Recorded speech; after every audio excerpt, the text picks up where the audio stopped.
एक समय ऐसा भी आया जब उत्तराखंड के पवित्र बद्रीनाथ धाम पर संकट के बादल छा गए थे। प्राकृतिक आपदाओं और समय के प्रभाव के कारण यह दिव्य धाम लगभग वीरान हो चुका था। लोगों की आस्था डगमगाने लगी थी और ऐसा लगने लगा था मानो सनातन की यह ज्योति अब बुझ जाएगी। कहते हैं कि भगवान बद्री विशाल की पवित्र मूर्ति अलकनंदा नदी के किनारे स्थित नारद कुंड में लुप्त हो गई थी। समय बीतता गया और लोगों ने मान लिया कि अब इस धाम की पुरानी महिमा कभी वापस नहीं आएगी। लेकिन सनातन धर्म की जड़ें इतनी कमजोर नहीं थीं कि समय और संकट उसे मिटा सके।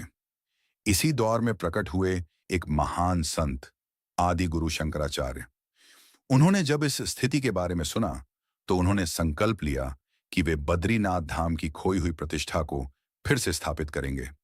उन्होंने कठोर तपस्या और अद्भुत आध्यात्मिक शक्ति के बल पर अलकनंदा के तेज प्रवाह के बीच स्थित नारद कुंड में प्रवेश किया और वहां से भगवान बद्री विशाल की दिव्य मूर्ति को खोजकर बाहर निकाला।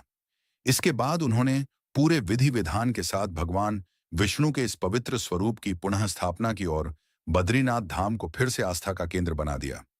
धीरे धीरे श्रद्धालु लौटने लगे और यह धाम एक बार फिर जीवंत हो उठा।